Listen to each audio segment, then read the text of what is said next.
We need an understanding of the real nature of freedom, economic and political, and the interrelationship between the two. We need really to have a greater understanding of the kind of system, the kind of principles that have enabled us to get this great achievement of the past 200 years. We need to understand how it is that a free market works to enable millions of people to cooperate peacefully together. I know no better way to bring this out than by a very simple example that I owe to an old friend of mine, Leonard Reed, who once wrote a little article called "I the Pencil." This is the only prop I have for this TV show. As you can see, it's a plain yellow pencil. Said Leonard Reed in his article, you know, it's a funny thing, he said, there's nobody in the world who knows how to make a pencil. Now that seems like a silly thing to say, isn't it? This is just the most obvious thing. It's only a piece of wood with something black in the middle and a little red tip at the end. What do you mean nobody knows how to make a pencil? Well, suppose you were to start to set out to make a pencil. First of all, you have to get some wood, don't you? Where do you get the wood? You have to go to the Pacific Northwest probably and cut down some trees. How do you cut down some trees? You have to have some saws to cut it with. Where do you get the saws? You have to have some steel. Where do you get the steel? You have to have a steel mill. In order to have the steel mill, you have to get the iron ore, and you can add all the rest. So in order to know how to make a pencil, you would have to know everything there is to know about how to start from iron ore and coal and get iron and convert it into saws and cut down trees. But that's only the beginning. This black stuff in the middle that we call lead isn't lead. It's graphite, I think. I'm not absolutely sure. And I am told it comes from some mines in South America. So in order to get that black stuff in between, you would have to take a trip down to South America and know all about how to extract graphite from the mines in South America. Now this little red tip at the top, that's rubber. Where's it come from? Well, the major source of natural rubber is Malaya.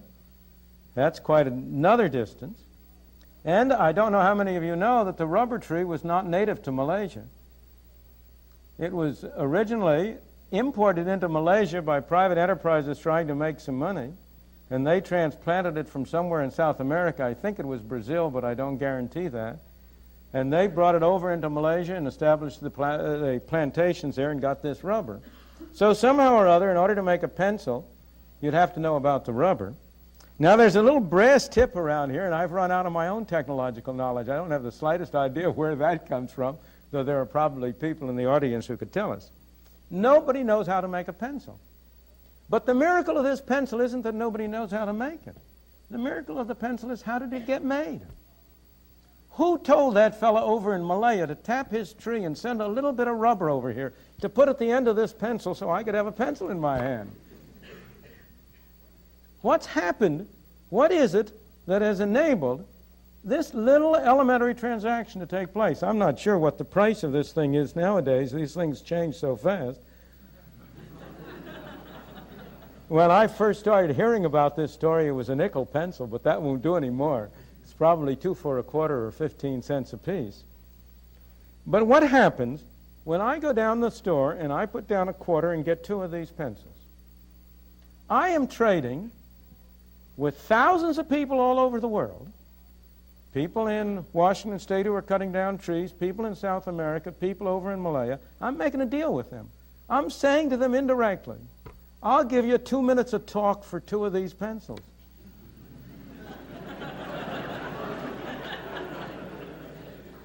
In fact, I hope I've underpriced myself in that calculation. Now, how is that brought about? Is there some commissar sitting in some central office who is sending out orders to these people in Malaya, to these people in South America, to the people in Washington? How is it that they are led to cooperate with one another? That's the miracle of the price system. Because note, these thousands of people who have been led to engage in this simple transaction with me, not one of them has been forced to do it. Nobody has had a gun to his head. They've all done it. Why? Because each one of them thinks he's better off in this transaction.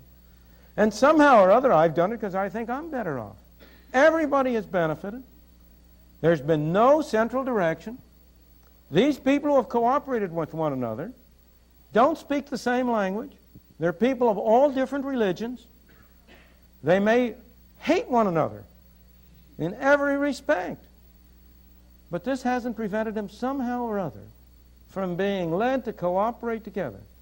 It hasn't prevented some kind of a wonderful machinery from bringing together these various components all together into this little pencil. What is that machinery? What is it that has induced people to do this? How has it been brought about? That machinery is the price system. That machinery is what the story is all about. That machinery is what enabled the United States to develop as it did. Because it's this price system which has the great virtue that it doesn't require any central direction. It doesn't require any commissars. It doesn't require people to be able to talk the same language. It doesn't require people to be of the same religion. In fact, the beauty of the price system is that when you buy this pencil, you have no idea the religion of the people who went into it, whose work went into it.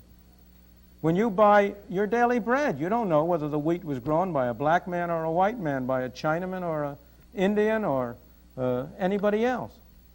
And as a result, the price system enables you to have cooperation among millions of people peacefully, cooperating on one little phase of their life, while each one goes about his own business in respect of everything else.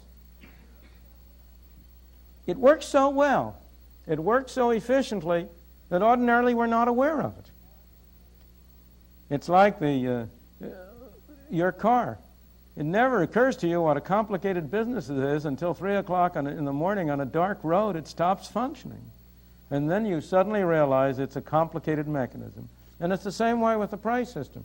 So long as it is working, so long as it's operating, so long as it's bringing people together, it doesn't even occur to you that it's this kind of a complicated mechanism. How is it that it achieves this bringing of people together? Fundamentally, at bottom, the essential idea of the price mechanism is that both parties to a transaction can benefit, provided it is voluntary and not coerced. There's a terrible tendency, and most economic fallacies derive from that tendency, to think of everything as what the game theorists have come to call a zero-sum game, to think there's a fixed pie. And if I get more, you must get less. If somebody was able to make a fortune for himself, he must have done it by grinding under his heel the poor people, because the pie is fixed and he takes a bigger part.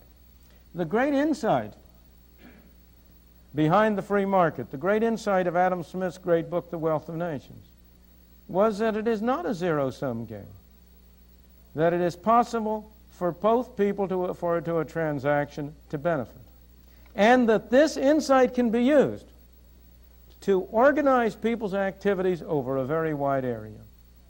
It's very easy to see that principle operating if you think of two people under any circumstances making a voluntary deal. I'll trade my penknife for your roller skate.